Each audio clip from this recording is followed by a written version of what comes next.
Assalamualaikum warahmatullahi wabarakatuh. Halo semuanya, perkenalkan nama saya Anissa Zahra Sabilina dengan NIM P13374371251102. Saya berasal dari kelas 1B D3 Rekam Medis dan Informasi Kesehatan. Baik teman-teman, pada kesempatan kali ini atau pada video ini saya akan membahas current issue yang bertemakan kepemilikan dan kerahasiaan rekam medis. So, here's the video. Rekam medis merupakan dokumen yang bersifat rahasia karena memiliki hubungan khusus dan sensitif antara dokter dengan pasien. Di era digital ini, perkembangan teknologi mendorong fasilitas pelayanan kesehatan untuk beralih dengan rekam medis elektronik atau electronic health records guna meningkatkan kualitas dan efisiensi perawatan.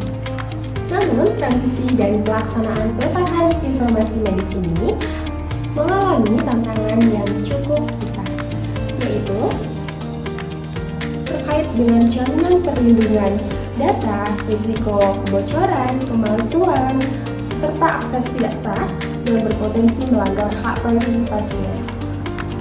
Selanjutnya teman-teman, apa sih dampaknya bagi fasilitas pelayanan kesehatan atau Fasiankes? Oke, dampak yang pertama yaitu mengenai kepatuhan SOP. Bahwasanya Fasiankes ini seringkali belum konsisten dalam menerapkan standar prosedur operasional dalam pelepasan data. Nah, seperti menerima berkas persyaratan yaitu yang belum lengkap. Lalu yang kedua itu akan mengenai keamanan IT, bahwasanya rumah sakit menghadapi tantangan infrastruktur teknologi untuk membentengi data sensitif dari insiden kebocoran atau serangan cyber.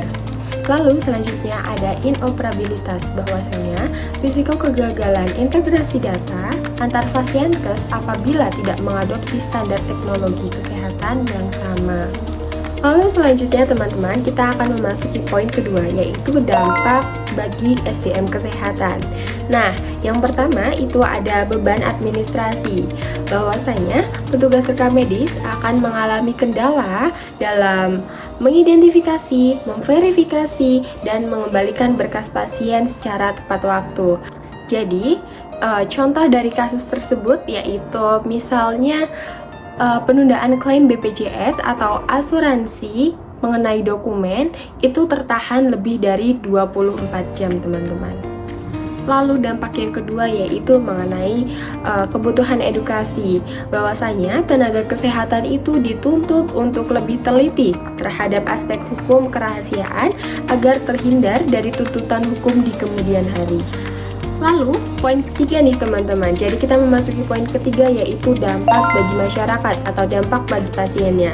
Nah, yang pertama itu ada kerugian privasi, teman-teman. Jadi, pasien ini beresiko kehilangan kendali atas informasi klinis pribadinya jika dilepaskan kepada pihak ketiga tanpa otoritas yang sah. Yang kedua yaitu ada kepercayaan publik, teman-teman. Rendahnya sistem keamanan data kesehatan yaitu dapat menurunkan minat atau kepercayaan pasien untuk berpartisipasi dalam program e-health atau layanan kesehatan digital. Jadi faktor yang kedua yaitu adalah ketidaklengkapan syarat, bahwasanya petugas itu masih meloloskan permintaan pelepasan medis ini meskipun formulir permintaan itu belum terisi secara lengkap, teman-teman. Yang ketiga yaitu adanya faktor kelemahan finansial dan teknis. Implementasi teknologi RME atau rekam medis elektronik itu seringkali terhambat oleh fragmentasi organisasi, kurangnya insentif bagi praktik mandiri, lalu serta tingginya biaya pengelolaan dan infrastruktur teknis. Lalu faktor yang terakhir yaitu interoperabilitas semantik. Nah, bahwasanya belum adanya keseragaman kerangka kerja HOP, terminologi sistem yang memadai antar vendor pengembang sistem informasi. Selanjutnya kita akan membahas kaitan dengan standar hukum dan aturan yang berlaku nih teman-teman.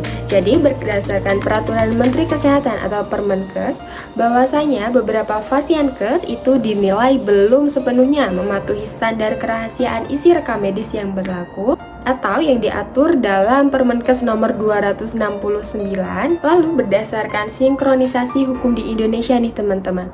Jadi terdapat anomali hukum pasca disahkannya Permenkes nomor 24 tahun 2022 tentang rekam medis jika dikaitkan dengan UU nomor 14 tahun 2008 tentang keterbukaan informasi publik. Jadi berdasarkan asas hukum yaitu lex specialis derogat legis generalis dapat diterapkan antara Undang-Undang Keterbukaan Informasi Publik dengan Undang-Undang nomor 29 tahun 2004 tentang praktik kedokteran. Selanjutnya ada lex superior derogat legi inferiori menimbulkan bahwasanya anomali vertikal karena Permenkes nomor 24 tahun 2022 yaitu aturan lebih rendah atau inferior.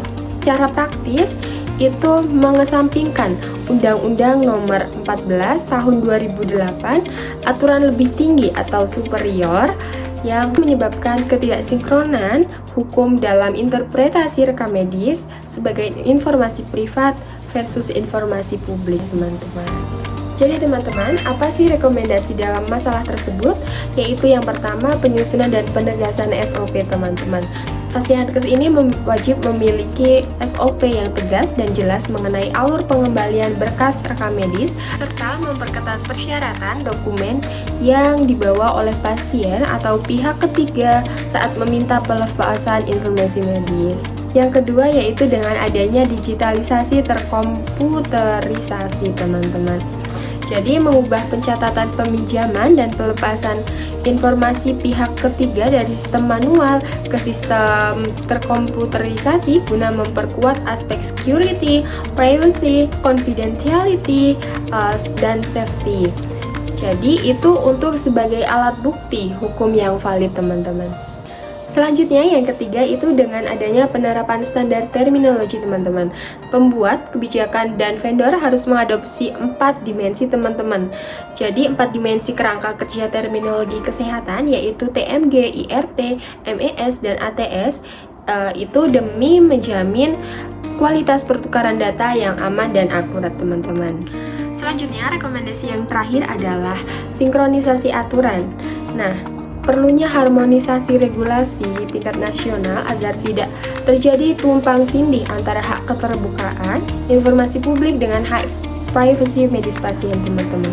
Lalu kesimpulannya yaitu keamanan, privacy, dan kerahasiaan merupakan perangkat utama yang membentangi informasi di dalam rekam medis.